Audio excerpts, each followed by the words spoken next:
الرجيم بسم الله الرحمن الرحيم وتعاونوا على البر والتقوى ولا تعاونوا على الإثم والعدوان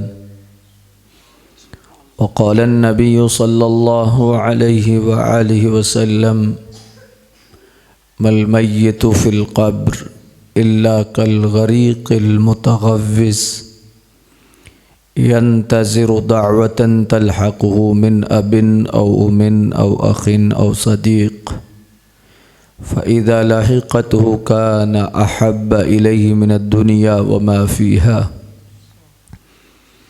صدق رسول الله صلى الله عليه وآله وسلم إن الله وملائكته يصلون على النبي يا أيها الذين آمنوا صلوا عليه وسلموا تسليما الصلاة والسلام عليك يا سيدي يا رسول الله وعلى آلك وأصحابك يا سيدي يا حبيب الله الصلاة والسلام عليك يا سيدي يا خاتم النبيين وعلى آلك وأصحابك يا سيدي يا خاتم المعصومين خالق کائنات جل جلالہ کی حمد و ثنا، قاسم عزت، شہکار تخلیق قدرت، قسیم نعمہ جنت، شہنشاہ دین و ملت، حضور جان رحمت صلی اللہ علیہ وآلہ وسلم کی بارگاہ مقدسہ میں درود شریف کا نذرانہ عرض کرنے کے بعد رونق محفل استاذ العلماء حضرت علامہ مولانا حافظ غلام مصطفیٰ اویسی صاحب زیدہ شرفہ و دیگر علماء ذی وقار، آج کا یہ عظیم الشان مختصر مگر جامع اجتماع مخلص فی اللہ حضرت علامہ مولانا حافظ محمد عدنان صاحب المدنی زیدہ شرفہ کے والد محترم مرحوم کے اصال ثواب کے سلسلہ میں انعقاد پذیر ہے۔ اللہ تبارک و تعالی مرحوم کی بخشش و مغفرت فرمائے اور انہیں جنت الفردوس میں اعلیٰ مقام عطا فرمائے۔ حافظ صاحب کو، ان کے سارے برادران خاندان کو صبر جمیل کی دولت سے اللہ مالا مال فرمائے۔ صاحب ایمان لوگوں کی قرآن مجید فرقان حمید میں یہ صفت بیان کی گئی ہے کہ وہ لوگ خیر خواہ ہوتے ہیں۔ اسلام کا دوسرا نام خیر خواہی ہے۔ اسلام کی روح خیر پر مبنی ہے۔ اسلام کا نظام عمل جتنا بھی ہے وہ سارے کا سارا خیر ہے، اور اس چھتری کے نیچے جتنے لوگ بھی چھاؤں حاصل کرتے ہیں وہ سارے کے سارے خیر تقسیم کرتے ہیں اور شر کو روکتے ہیں۔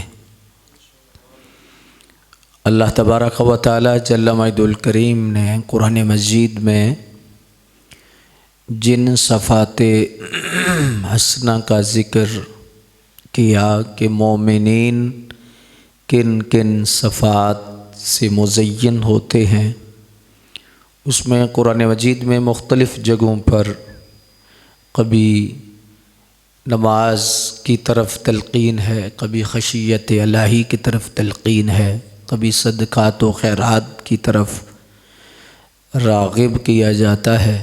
قد افلح المؤمنون الذین هم، یہ سارے کے سارے جو مضمون ہیں وہ اللہ تبارک و تعالی نے جو نشانیاں بیان کی ہیں وہ ساری اہل ایمان کی نشانیاں ہیں۔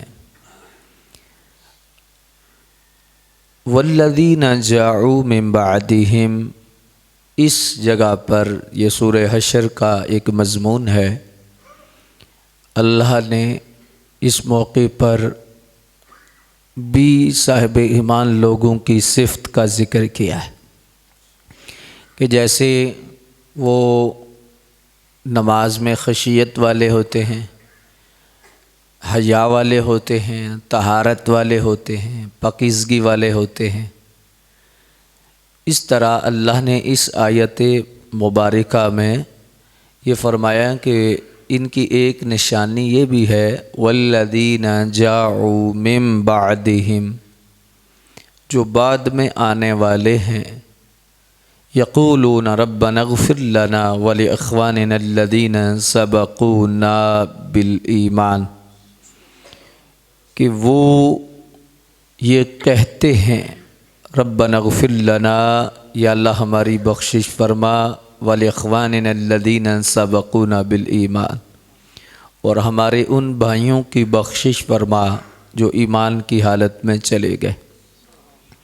بعد میں آنے والوں کو اخلاف کہتے ہیں، اس لیے کوئی بندہ بزرگ فوت ہو جائے تو اس کو کہتے ہیں کہ یہ فلاں بیٹا ان کا خلف الرشید ہے۔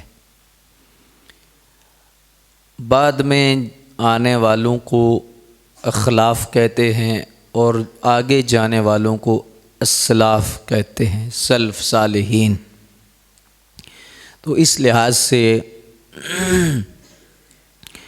اللہ تبارک و تعالی نے جو بعد میں آنے والے اخلاف ہیں ان کا ذکر کیا کہ وہ دعاؤں والے ہوں گے، وہ اپنے لیے بھی دعا کریں گے اور جو ان سے پہلے اسلاف چلے گئے ہیں ان کے لیے بھی وہ بخشش کی دعا کریں گے۔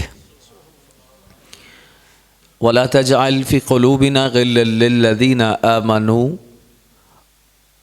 رَبَّنَا إِنَّكَ رَءُوفٌ رَحِيمٌ، اور وہ یہ بھی اللہ کی بارگاہ میں التجا کرتے ہیں، ملتجی ہوتے ہیں، یا اللہ ہمارے دلوں سے کجی کمی کو دور کر دے، غل کو دور کر دے۔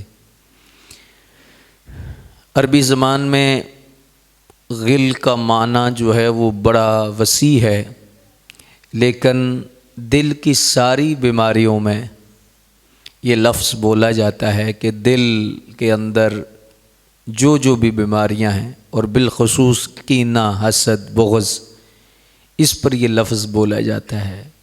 تو اہل ایمان جہاں اپنے لیے بخشش کی دعا کرتے ہیں، جانے والوں کے لیے جو ان سے پہلے چلے گئے ہیں ان کے لیے بخشش کی دعا کرتے ہیں، ساتھ یہ بھی عرض کرتے ہیں کہ یا اللہ ہمارے دلوں کو ستھرا کر دے اور دلوں سے کجی، نفرت، حسد، بغض دور کر دے۔ یہاں اس آیت میں بڑی مفصل گفتگو نہ بھی کی جائے، گہرائی میں مفسرین کے اقوال نہ بھی بیان کیے جائیں، تو ترجمے سے دو چار باتیں ہمیں جو سادگی سے پتہ چلتی ہیں وہ یہ ہیں کہ ایک تو جو صاحب ایمان ہوں گے ان کا طریقہ یہ ہوگا کہ وہ اپنے پہلوں کے لیے دعائیں کرتے ہوں گے بعد میں، لیکن اپنے پہلوں کے لیے وہ دعا اور دعائے بخشش بالخصوص وہ کرتے ہوں گے۔ دوسری یہ بات ثابت ہوئی کہ جو صاحب ایمان لوگ ہوتے ہیں ان کے دل حسد سے دور ہوتے ہیں، بغض سے دور ہوتے ہیں، کینے سے دور ہوتے ہیں، اور یہ ایسی بیماری ہے کہ آج جو بھی امت کے زوال کے بادل آج منڈلا رہے ہیں، ان میں جو اہل حق ہیں ان میں بھی اس قسم کی بیماری کی وجہ سے آج بہت سارے خلا پیدا ہو چکے ہیں، بہت سارے نقصانات ہو چکے ہیں۔ ہر گھر حسد سے اجڑا ہوا نظر آتا ہے، جماعتوں میں حسد ہے، مریدوں میں حسد ہے، پیروں میں حسد ہے، اور اس لحاظ سے بہت ساری ایسی جہتیں ہیں اور بہت سارے ایسے لوگ ہیں جس بیماری میں مبتلا ہیں اور جس بیماری کا شکار ہیں، وہ یہ غل ہے۔ تو اہل ایمان کی جو نشانی بیان کی گئی اور اہل ایمان کو جو اللہ تبارک و تعالی نے صفات سے مزین کیا ہے، اس میں ایک نشانی یہ بھی ہے کہ اس کا دل دوسرے کے لیے ستھرا ہوگا۔ اب اس پر ہم ایک کسوٹی بھی رکھ سکتے ہیں اور ایک ہم جائزہ بھی لے سکتے ہیں کہ بندے کا ایمان کتنا پختہ ہے، بندہ کتنا مومن ہے، تو وہ خود غور کر لے۔ کسی مولوی صاحب سے پوچھنے کی ضرورت نہیں، یا کسی حافظ صاحب سے یا علامہ صاحب سے، وہ خود دیکھے کہ میرے دل میں دوسروں کا حسد کتنا ہے، میرے دل میں دوسروں کا بغض کتنا ہے، کینہ کتنا ہے، اور دوسروں کے لیے نفرت کتنی ہے۔ تو جب وہ اس کا جائزہ لے گا تو خود اس کو تکڑی اس کے ہاتھ میں ہوگی اور اسے خود اندازہ ہو جائے گا کہ تو کتنا اللہ تبارک و الحمدللہ یہدیکم اللہ کے قریب ہے اور اللہ تبارک و تعالی جل مجد الکریم کی بارگاہ سے فیضان حاصل کر رہا ہے۔ محبت کا بھی یہی اصول ہے۔ بعض بندے کہتے ہیں نا جی ہم آپ سے بڑی محبت کرتے ہیں، اور صوفیاء نے ایک گر لکھا ہے۔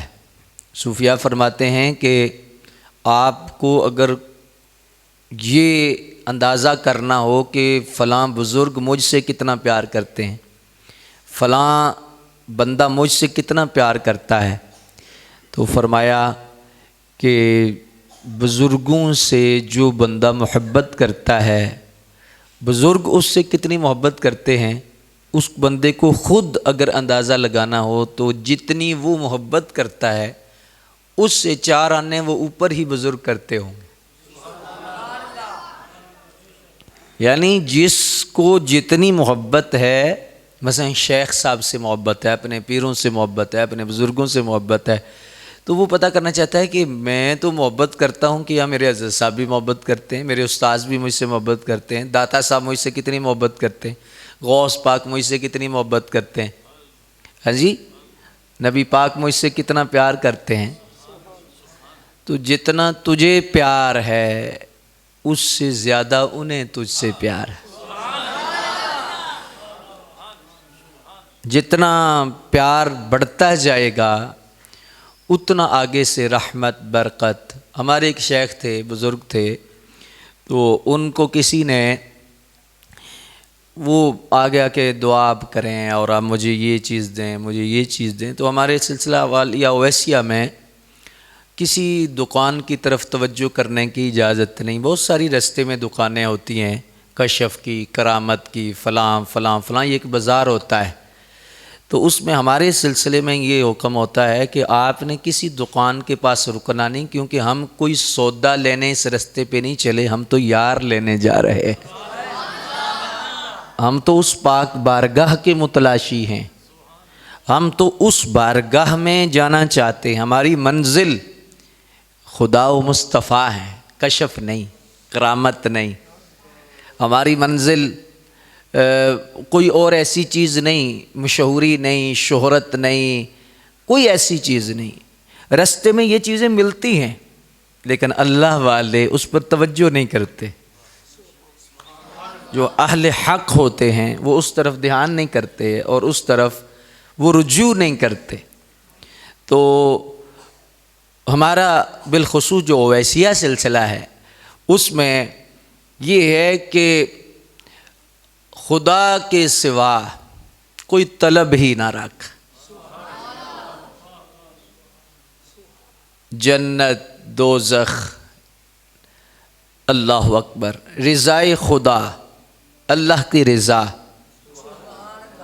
یہ لفظ تو چھوٹا ہے لیکن سمندر بھی اگر اس میں ڈالا جائے تو یہ لفظ بڑا ہے، سمندر چھوٹا ہے.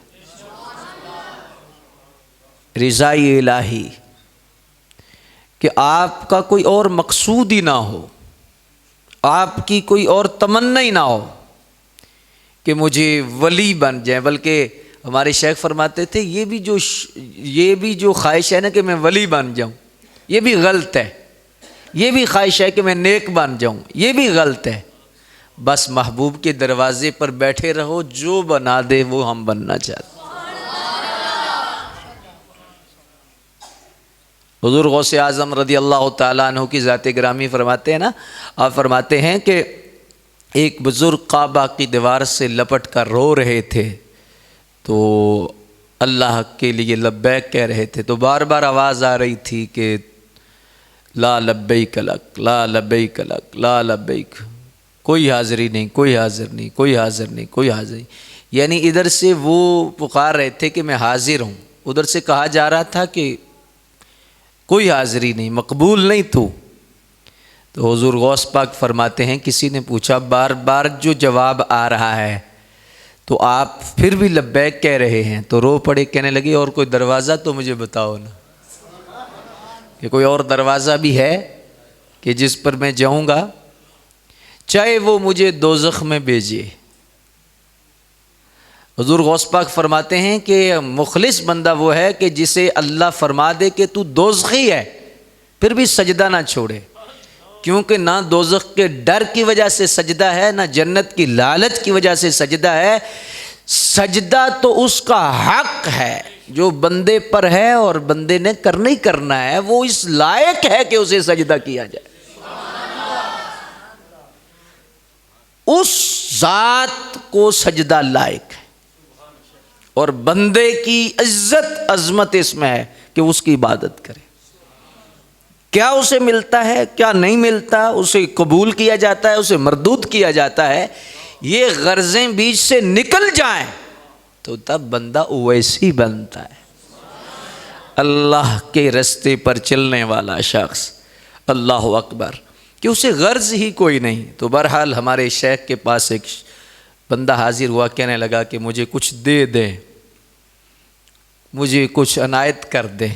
جیسے ہوتا ہے نا جی، کوئی کسی بزرگ کے پاس جاؤ تو بزرگوں کے پاس بھی جب جاؤ نا تو کچھ لینے نہ جاؤ، خدا سے ملنے ملانے جاؤ، کہ میں اس بزرگ کے قریب ہو رہا ہوں تو میں اتنا اللہ کے قریب ہو رہا ہوں، اللہ اس کے رسول کے قرب کے لیے.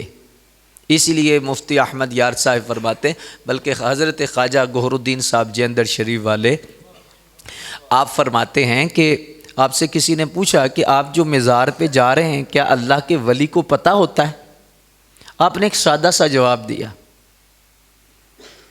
سادہ جواب کیا دیا؟ آپ نے فرمایا اگر بالفرض ان کو نہیں پتہ تو جس کی محبت کے لیے میں جا رہا ہوں، رب کی محبت، رب کو تو پتہ ہے نا کہ میرے لیے آیا ہے، اللہ کو تو پتہ ہے کہ اس کا درد کیا ہے، اس کی غرض کیا ہے، اس کے اندر تمنا کیا ہے، اس کے اندر چاہت کیا ہے، تو اسے تو پتہ ہے.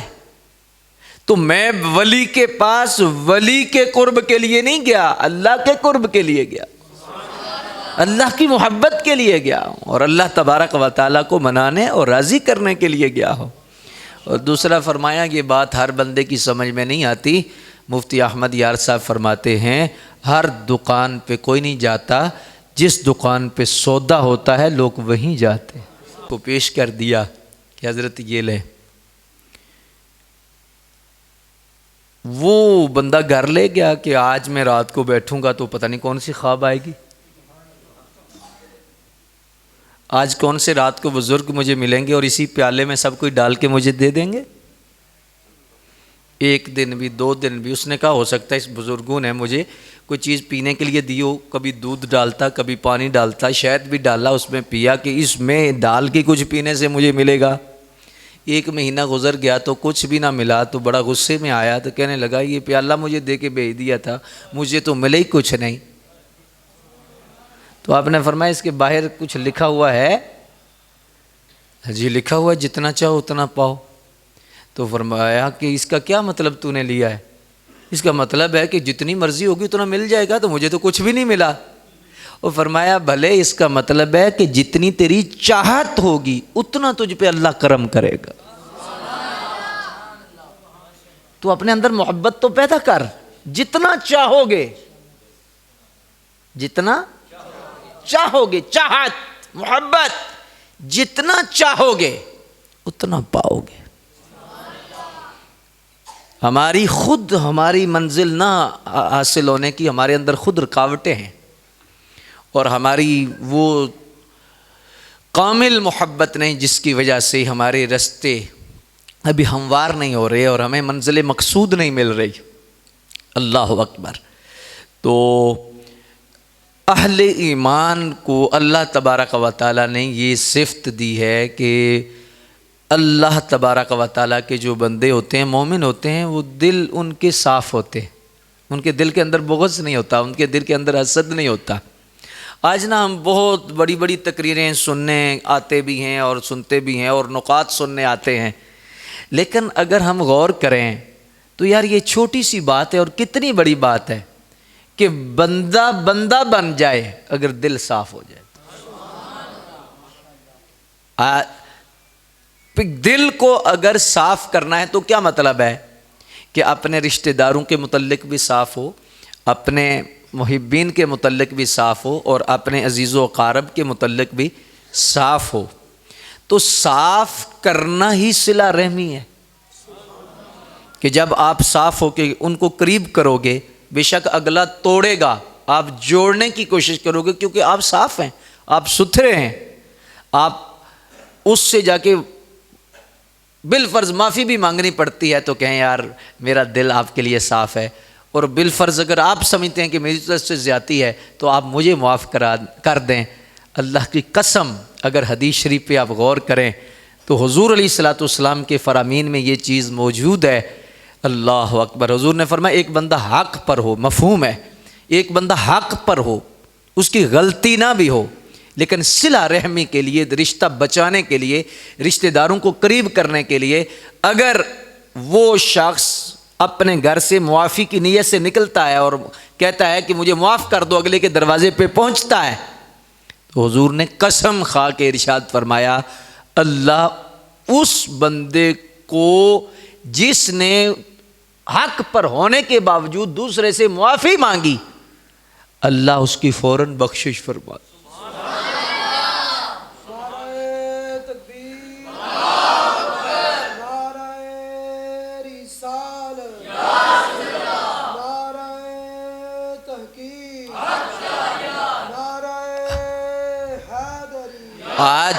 آج دیکھیں کہ آج ہو سکتا ہے وقتی سبقی ہو، وقتی انسلٹ ہو، آپ کے دل کو شیطان وسوسہ دے، یار وہ کہے گا جی ہوں آ گیا ہے نا جی، دیکھو نا ڈگا ہے نا آ کے، دیکھو نا جی،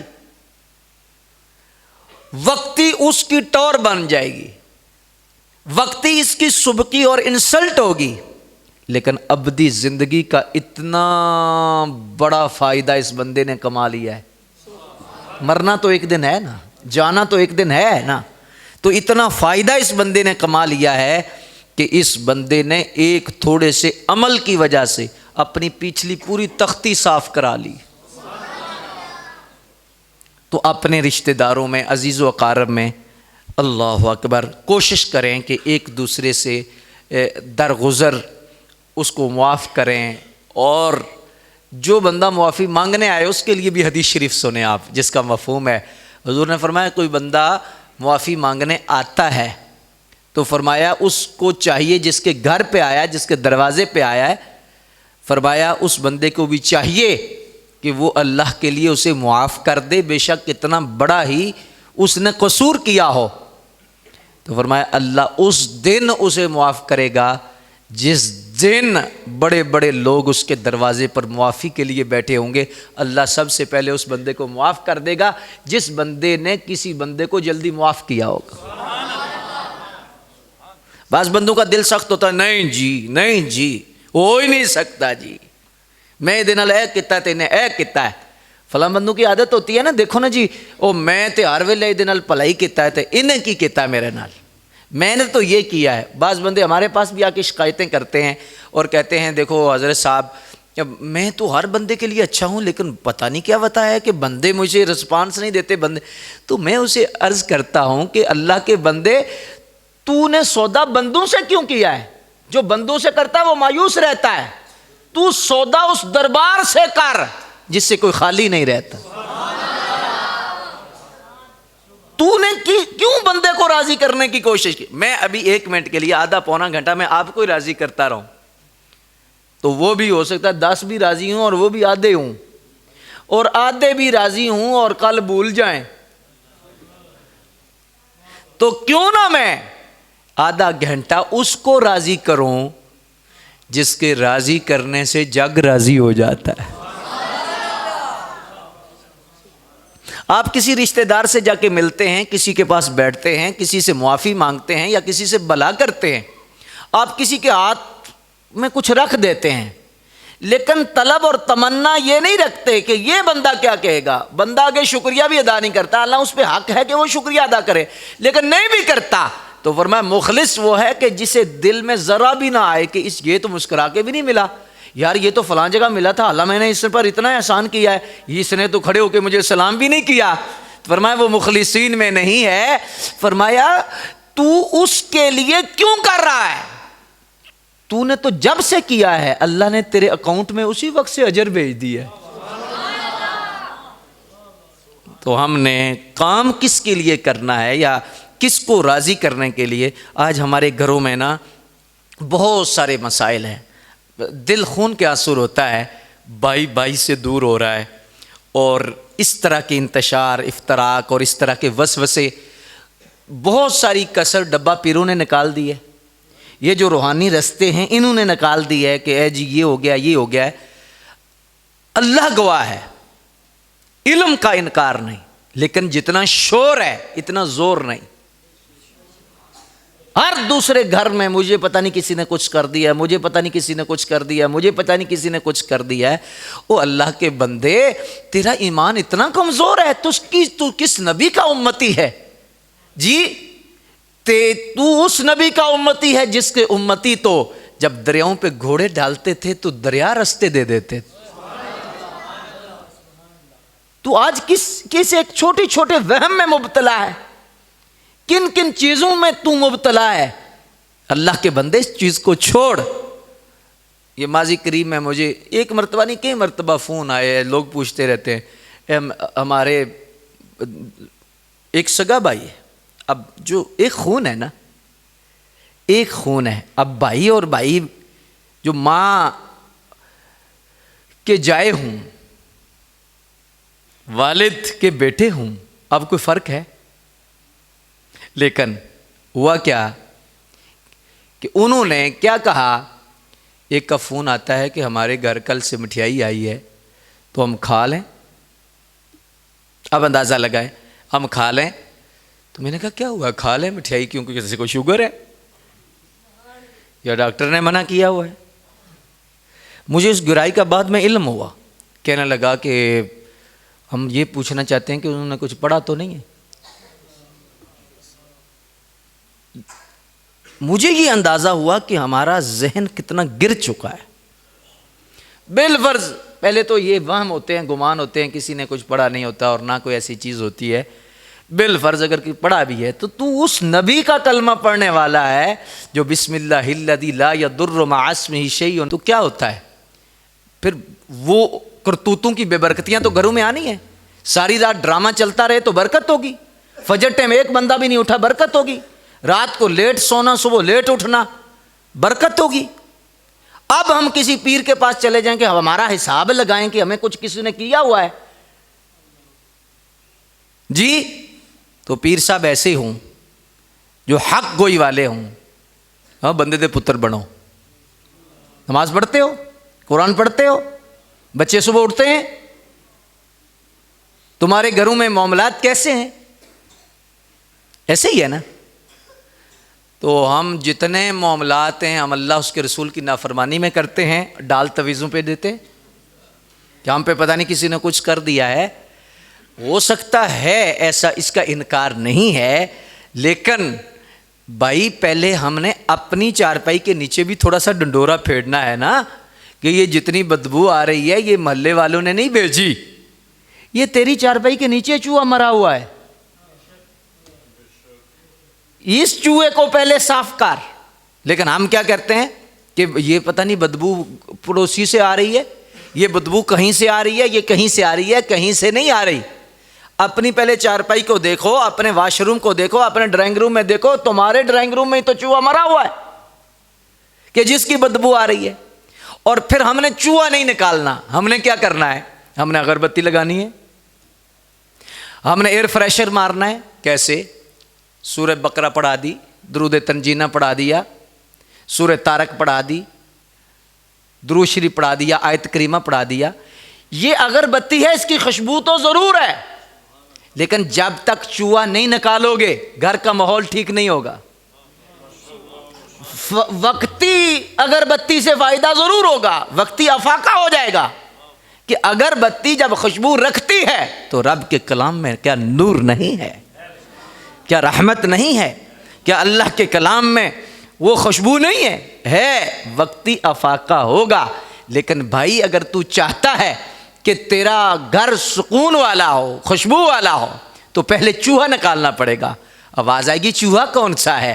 بھائی یہ جو سورہ فاتحہ کی اگربتی ہے، یہ ابھی جلانے سے پہلے، لگانے سے پہلے رشوت کا چوہا نکالو، سود کا چوہا نکالو، اور یعنی فحاشی اور اللہ کی نافرمانیوں اور رسول اللہ صلی اللہ علیہ وسلم کی بے وفائی کا چوہا گھر سے نکالو. پھر ایک مرتبہ بھی درود شریف پڑھو، دیکھو ماحول کیسے معطر ہوتا ہے، کیسے اللہ تبارک و تعالیٰ کا فضل اور کرم شامل حال ہوتا ہے.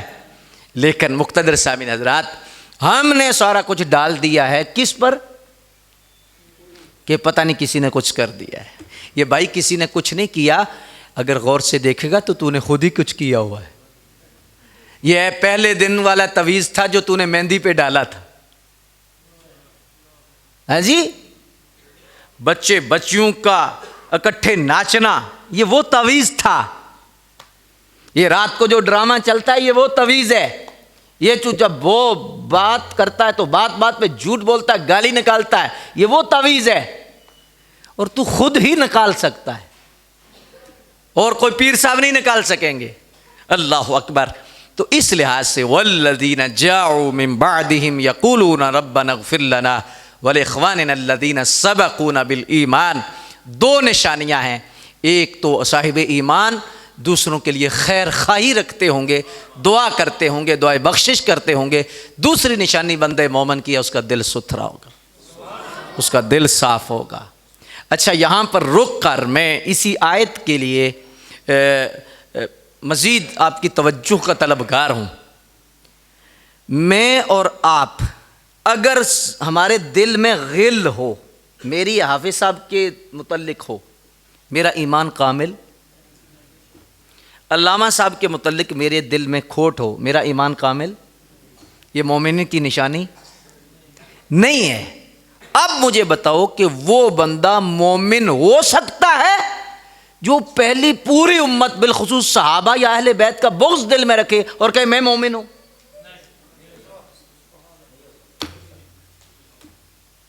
بھئی منہور ہوتا ہے، مومن اور ہوتا ہے. اس آیت سے ثابت ہوا کہ جو صاحب ایمان لوگ ہیں وہ آئیں گے بعد میں، لیکن پہلو کو یاد رکھیں گے. اب معمولات اہل سنت کو دیکھو. اللہ کا شکر ہے کہ اہل سنت و جماعت کس انداز میں کبھی یوم صدیق اکبر، کبھی یوم فاروق اعظم، کبھی یوم حیدر کرار، کبھی یوم غنی و علی، کبھی داتا صاحب کا عرس، کبھی خواجہ صاحب کا، کبھی بابا فرید کا. تو پوچھا یہ کیا ہے؟ فرمایا بعد میں آنے والے پہلوں کو یاد رکھے ہوئے. انہوں نے پہلو کو یاد رکھا ہے، اور یہ مومنین کی اور اہل ایمان کی نشانی ہے۔ اب دل پر ہاتھ رکھ کے اللہ اکبر مارنے کی تو اجازت ہی نہیں۔ کیا بے بندہ مارتا رہے، اپنے جسم کو ہی مارتا رہے۔ میں نے ایک بابا جی سے پوچھا یہ کیا دڑل دڑل دڑل کیا ہے؟ تو وہ آہستہ سے کہنے لگے، پتر جس دل میں ابو بکر و عمر نہ ہو وہ دل سکون نہیں پا سکتا۔ اللہ اکبر۔ اس لحاظ سے یہ اللہ کی طرف سے سزائیں بھی ہوتی ہیں نا، اللہ کی طرف سے جزائیں بھی ہوتی ہیں۔ تو اب دل پر ہاتھ رکھ کے مجھے یہ آپ نے جواب دینا ہے کہ بندہ مومن کی نشانی ہے کہ وہ اپنے بزرگوں کے بارے میں بغض، حسد، کینہ نہیں رکھے گا۔ یہ تو عام مومن کی نشانی ہے جی۔ تو اب صحابہ آپس میں بغض رکھتے تھے؟ پتا چلا کہ یہ بعد میں ڈالر اور ریال کا مسئلہ ہے۔ دنیا کی دولت کے پیچھے چلنے والوں کی یہ ساری کی ساری شرارتیں ہیں۔ وہ تو ایسے نفوس قدسیہ تھے کہ ان کا غصہ بھی اللہ کے لیے تھا، ان کی محبت بھی اللہ کے لیے۔ اگر کچھ فیصلے تھے، مشاجرات ہیں، تو اس میں بھی نیت صاف تھی، اور ان کا ارادہ یہ تھا کہ حق غالب ہو، حق غالب ہو، حق غالب ہو۔ تو اس لحاظ سے مقتدر سامعین حضرات یہ بات ہمیں ذہن میں رکھنی چاہیے کہ بندہ اسی صرف ایک آیت سے میں مسئلے بیان کر رہا ہوں۔ ایک آیت ہے نا، والذین جاؤوا من بعدہم یقولون ربنا اغفر لنا ولاخواننا الذین سبقونا بالایمان ولا تجعل فی قلوبنا غلا للذین آمنوا۔ اللہ اکبر۔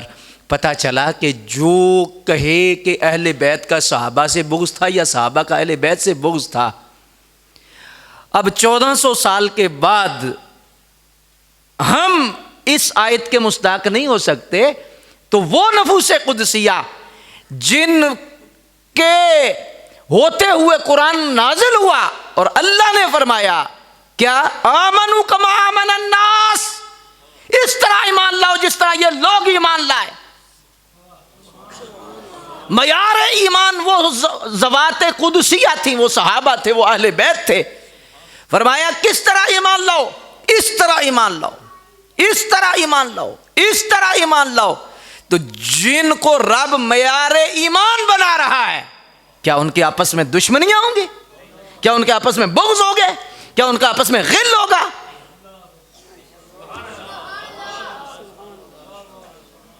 اللہ اکبر جل شانہ جی۔ اس لحاظ سے مقتدر سامعین حضرات یہ بات بھی ہمیں یہ ثابت ہے، اور اس پر میں گفتگو کو سمیٹتے ہوئے ہم نے وقت مقررہ پر دعا اور نماز بھی پڑھنی ہے، اس پر میں آپ سے ہاتھ باندھتا ہوں۔ اللہ کا شکر، اللہ کا شکر ہے یار، میں نے مرنا ہے، قبر میں جانا ہے۔ یہ تقریریں ساری زندگی، واعظ و نصیحت تو اللہ اس کے رسول کی رضا کے لیے ہے نا جی، کہ اللہ راضی ہو جائے۔ لیکن میں ہاتھ باندھتا ہوں کا ہو سکے تو ادب کرو۔ کیا کرو؟ کیا کرو؟ اگر ادب نہ کر سکو تو ایک بات یاد رکھنا، کسی کی بے ادبی نہ کرنا۔ کیا کرنا؟ کسی کی بے ادبی نہ کرنا، یہ نسلیں اجاڑ دیتی ہے۔ کسی کی بے ادبی نہ کرنا۔ ہم کہتے ہیں خوش قسمت ہیں وہ لوگ جو صحابہ کا ادب کرتے ہیں، خوش قسمت وہ لوگ ہیں جو اہل بیت کا ادب کرتے ہیں، خوش قسمت وہ لوگ ہیں جو ولیوں کا ادب کرتے ہیں۔ وہ تو قسمت کی بات ہے، لیکن اگر ادب نہ کر سکو تو ہم کہتے ہیں منہ تو بند رکھو نا، امن قائم ہو جائے گا۔ ایسے ہی ہے کہ نہیں؟ اللہ اکبر۔ تو اس لحاظ سے اللہ کا شکر ہے کہ اللہ تبارک و تعالی جل مجد الکریم نے ہمیں وہ مذہب، وہ مسلک، وہ سوچ دی ہے جس میں حضور علیہ الصلوۃ والسلام سے جو بھی منسوب ہے ہمارا وہ محبوب ہے۔ اہل سنت و جماعت اسی کو کہتے ہیں۔ اہل سنت و جماعت، پوچھو کہ کون ہے سنی، کسے کہتے ہیں، تو ایک لفظ میں بات ختم ہو سکتی ہے اگر سمجھ آ جائے۔ حضور کی ہر نسبت کا ادب اور حیا کرنے والے کا نام سنی ہے۔ اللہ اکبر۔ یہ اللہ تبارک و تعالیٰ نے ہمیں سوچ عطا فرمائی ہے۔ تو معمولات اہل سنت میں دعا بھی ہے، فاتحہ بھی ہے، اصالِ ثواب بھی ہے۔ اللہ اکبر جل شانہ، یہ ساری کی ساری چیزیں اس میں موجود ہیں۔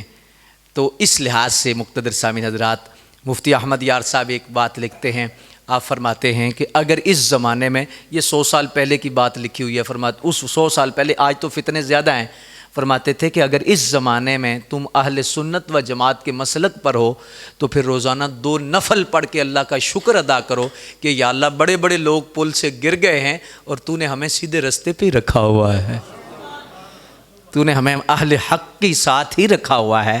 تو یہ ضرور دعا کیا کریں۔ اور اس پر میں ایک بات اور عرض کر کے تو اپنی گفتگو کو سمیٹتا ہوں۔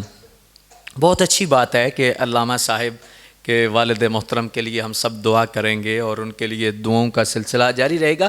جس بندے نے یہ فیصلہ کیا کہ میرا بیٹا حافظ ہو، عالم ہو، اس بندے نے ایسا بوٹا لگایا جس کی چھاؤں قبر تک نہیں، حشر تک رہے گی۔ ایک بیٹا انہوں نے پڑھایا اللہ کی رضا کے لیے۔ اب اس صرف ایک بیٹا نہیں، اب یہ جب پڑھاتے رہیں گے، آگے پڑھاتے رہیں گے، آگے ان کے شاگرد پڑھاتے رہیں گے، آگے سلسلہ جاری رہے گا، قیامت تک یہ چھاؤں ختم ہوگی؟ کیا یہ مٹھاس ختم ہو سکتی ہے؟ کیا یہ سلسلہ ختم ہو سکتا ہے؟ تو علامہ صاحب کے قول پر، آپ کے کتنے بھائی ہیں جی؟ 2 اور ہیں یا آپ صرف 2 ہیں؟ 2 بھائی ہیں۔ اب دیکھیں تو یہ 2 میں سے ایک کا فیصلہ، آپ ایک عالم ہیں، ایک کا فیصلہ انہوں نے کیا، دوسرے بھی بہت اچھے ہوں گے، اللہ انہیں زندگی دے، صحت دے، عزت دے، میں تو واقف نہیں ہوں، لیکن میں ایک تمثیل دینے لگا ہوں، مثال دینے لگا ہوں۔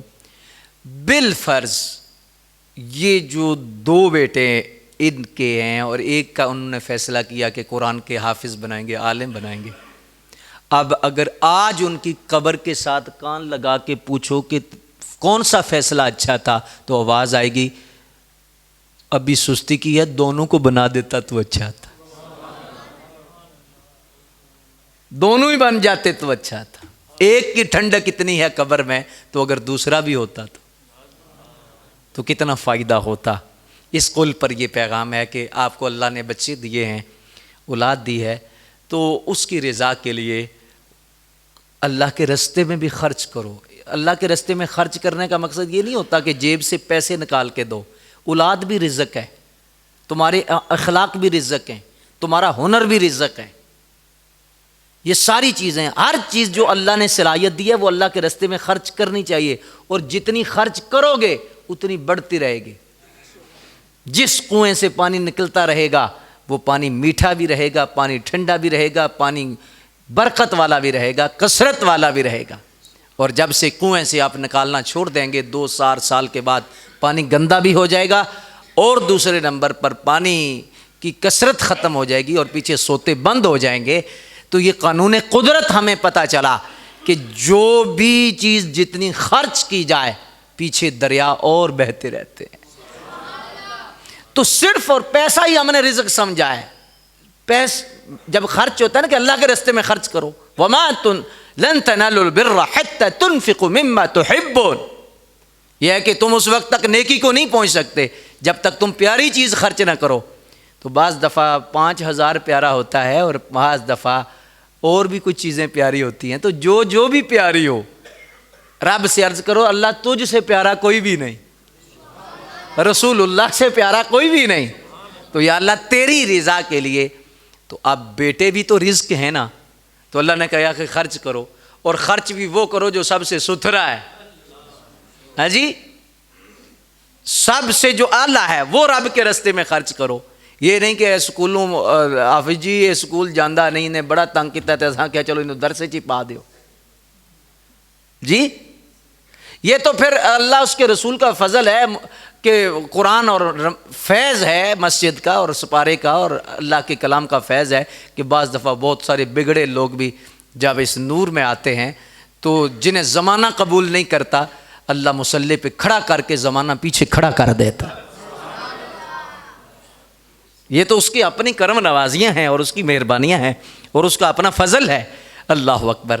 لیکن جو سب سے اچھا بیٹا ہو نا، سب سے زیادہ لائق ہو، وہ قرآن کو دو، وہ دین کو دو، وہ عالم بناؤ. اور صرف حافظ نہیں، میں اس حق میں نہیں کہ بس حافظ بنا دو.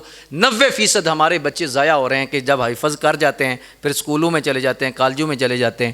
ہمارے 40-50% لوگ صرف آج اس لیے کہہ رہے ہیں رشتہ داران جی لبا ہوں گے، میرا پتر بھی حافظ ہے نا جی، میرا پتر بھی حافظ ہے، تو زیارت تے کراؤ. زیارت دے لائق نہیں. وہ خدا حافظ ہے یا حافظ ہے؟ تو ایسا حافظ ہو، اللہ اکبر، جو خواہشات کو خدا حافظ کہہ دے اور اللہ اس کے رسول صلی اللہ علیہ وآلہ وسلم ان کے لیے، ان کے دین کے لیے کام کرے، تو سب سے جو اچھا بچہ ہے، لائق ہے، وہ دو. اور دوسرے نمبر پہ صرف حفظ نہ کراؤ اپنے بچوں کو. حفظ کرا کے آپ دیکھیں کہ آپ کے 5 بیٹے ہیں اور ایک بیٹا اللہ نے چنا ہے، اللہ نے توفیق دی ہے، تو اب ایک کو اسی رستے پہ رہنے دو. اور اگر آپ نے سکول بھی پڑھانا، اس میں یہ نہیں کہ آپ سکول نہ پڑھاؤ، دنیاوی تعلیم نہ دو، ضرور دو. آنے والے زمانے کے ساتھ ہم نے مقابلے کرنے، آنے والے فتنوں کے ساتھ ہم نے مقابلے کرنے، لیکن ماحول وہی رکھو. جب کالج، یونیورسٹی یا دیگر ماحول میں ہمارا یہ بچہ جائے گا تو اس پر جو 4 سال کا رنگ چڑھا یہ اتر جائے گا. بہت سارے ایسے ہمارے پاس سہولیات ہیں کہ ہم اچھا ماحول دے کر وہ تعلیم بھی دے سکتے ہیں.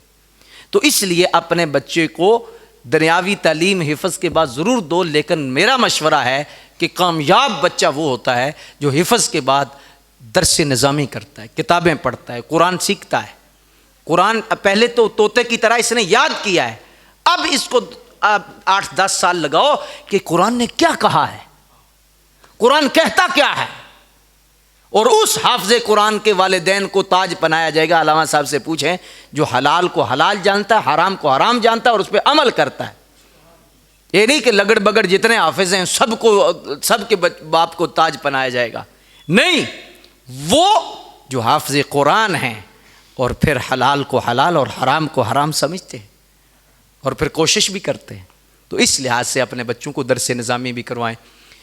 ایک اور میں گزارش عرض کروں گا جو اجتماعی طور پر سب کے لیے ہے. یہ تو علامہ صاحب کے والد صاحب کا قول تھا، اور اگر آپ اس چیز پہ غور کریں،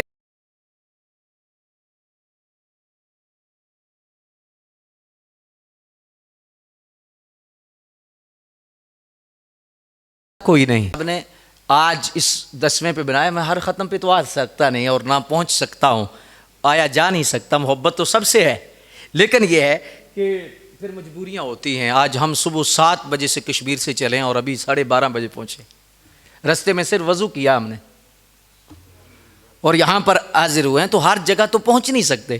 لیکن آج یہ میرا آنا بھی اور اس مجلس کا منعقد ہونا بھی ایک لحاظ سے یہ نسبت ہے علم دین کی،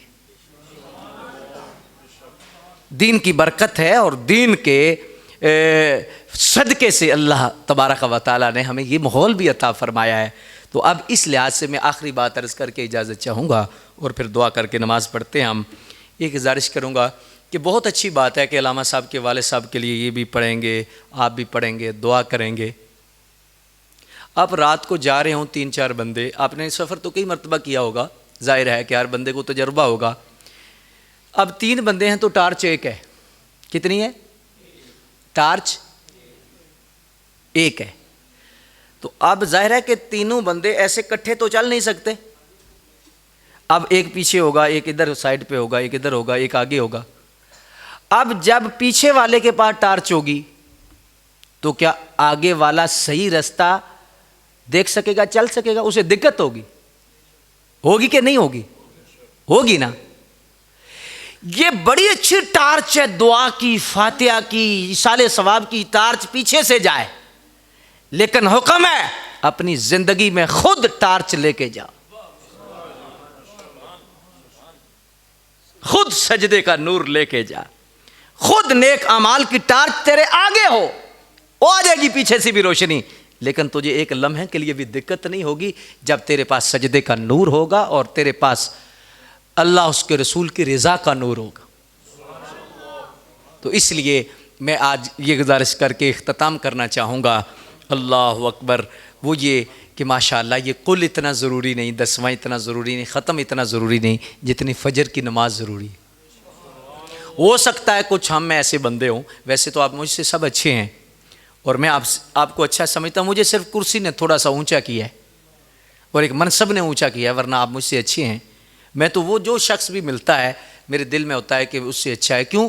حضور نے ایک نسخہ دے دیا، فرمایا چھوٹا ملے تو اس کے متعلق تصور کرو کہ اس کے عمر کم ہے، اس کے گناہ کم ہوں گے، اور بڑا ملے تو اس کے متعلق یہ ذہن رکھو کہ اس کی عمر زیادہ ہے، اس کی کچھ نیکیاں بھی زیادہ ہی ہوں گی۔ یہ زمانے میں ہمارے آگ تب لگی ہے جب ہم نے کہا میں ہی ٹھیک ہوں، میں ہی ٹھیک ہوں، میں ہی ٹھیک ہوں۔ جب کہو نا کہ دوسرا ٹھیک ہے تو ماحول بہت جلد بدل سکتا ہے۔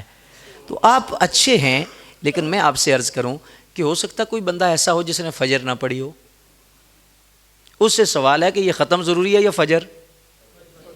بولو ہاں جی۔ اچھا سیال کوٹ بندہ جائے، گجرانوالا جائے، گجرات جائے، منڈی بہاولدین جائے، ختم ٹائم پہ پڑھائے اور فجر نہ پڑھے، یہ بیماری ہے۔ میں نے ایک بزرگوں سے پوچھا یہ کیا وجہ ہے؟ فرمانے لگے بیٹا بات تعلق کی ہوتی ہے، جس سے جتنا تعلق ہوتا ہے۔ یہ ایک تعلق کی وجہ سے ہم آئے، ایک تعلق کی وجہ سے علامہ صاحب آئے، ایک تعلق کی وجہ سے یہ علماء تشریف لائے، یہ حفاظ تشریف لائے، جتنے لوگ ہیں آپ تعلق کی وجہ سے آئے۔ تو تعلق جتنا مضبوط ہوگا اتنی پنچوالٹی اور اتنی پابندی ہوگی۔ فرمایا جن کا رب سے تعلق پکا ہوتا ہے ان کی بھی فجر نہیں رہتی، ان کی بھی ظہر نہیں رہتی، اور ان کی بھی نماز نہیں رہتی۔ تو آخری گزارشات میں یہ عرض کر رہا ہوں کہ ہم نے اصل چیز کی طرف بھی رخ کرنا ہے اور حقیقت کی طرف بھی ہم نے ہمیشہ کے لیے چلنے کا ارادہ کرنا ہے۔ اوہوئی خالق اوہوئی مالک، مڑ کے اتھے ہی جانا ہی، اوے رب نو راضی کر لے بندیا جن نے پردہ پانا، ٹردہ جانا ہے اپنے گھر نو، اے سفر تیرا مک جانا ہے، نہ اے تیری منزل تے نہ اے تیرا ٹھکانا ہے، کل کسی قبر تے لکھیا ہوئے گا فلانا بن فلانا ہے، اوہوئی تیری منزل تے اوہوئی تیرا ٹھکانا ہے۔ اللہ مجھے اور آپ کو ہمیشہ حق کا مسافر بنائے۔ سورہ اخلاص شریف اور فاتحہ شریف پڑھ کے ملک اسمہ شیء فی الارض ولا فی السماء وہو السمیع العلیم۔ الہی ہماری حاضری کو قبول فرما، ہماری کوتاہیوں سے درگزر فرما۔ اللہ جو کلام شریف پڑھا گیا، جو طعام ہے اللہ، مقولات و مشروبات، صدقات و خیرات، سب کو سرکار کے صدقے قبول فرما، اور خصوصاً حضور نبی پاک علیہ الصلوۃ والسلام کی بارگاہ میں اس کا ثواب پیش کرتے ہیں، قبول و منظور فرما۔ اللہ حضور کی عزتوں اور رفعتوں کا صدقہ جملہ نبیین، صدیقین، شہداء، صالحین، اولیاء، علماء، عرفاء، صلحاء، شہداء، سب بارگاہوں میں درجہ بدرجہ حاضرین کے جتنے متعلقین صاحب ایمان، خصوصاً قبلہ علامہ حافظ عدنان صاحب، ان کے والد محترم کی روح کو اس کا ثواب پیش کرتے ہیں، قبول و منظور فرما، ان کے درجات بلند فرما، ان کی بخشش فرما، ان کی مغفرت فرما، انہیں جنت الفردوس میں اعلیٰ مقام عطا فرما، حضور کی شفاعت و شفقت نصیب فرما۔ اللہ جتنے لوگ آئے ہیں اللہ کو خالی نہ جائے، مسجدوں سے ہمارا تعلق پیدا فرما دے۔ اللہ ہماری ہر صبح آغاز مسجد سے ہو، آغاز سجدے سے ہو، آغاز قرآن کی تلاوت سے ہو، اللہ والدین کے ادب اور خدمت سے ہو، اللہ نیکی اور پرہیزگاری سے ہو۔ جب تو دل کو بدلتا ہے تو کوئی دیر نہیں لگتی۔ اللہ ہمارے دلوں کو اپنی رضا کے لیے پھیر دے، اپنی محبت ان میں ڈال دے، رسول اللہ کی وفا کا جذبہ ہمیشہ کے لیے ہمیں نصیب فرما۔ بار دیگر التجا کرتے ہیں اللہ مرحوم کو معاف کر دے، بخشش فرما دے، جتنے ساتھی تشریف فرما ہیں سب کو شفائیں نصیب فرما۔ علامہ غلام مصطفیٰ ویسی صاحب کو مزید صحت و شفا عطا فرما، علامہ خاور حسین نقشبندی صاحب کے درجات بلند فرما۔ وصلی اللہ علی حبیبہ محمد وآلہ وصحبہ اجمعین۔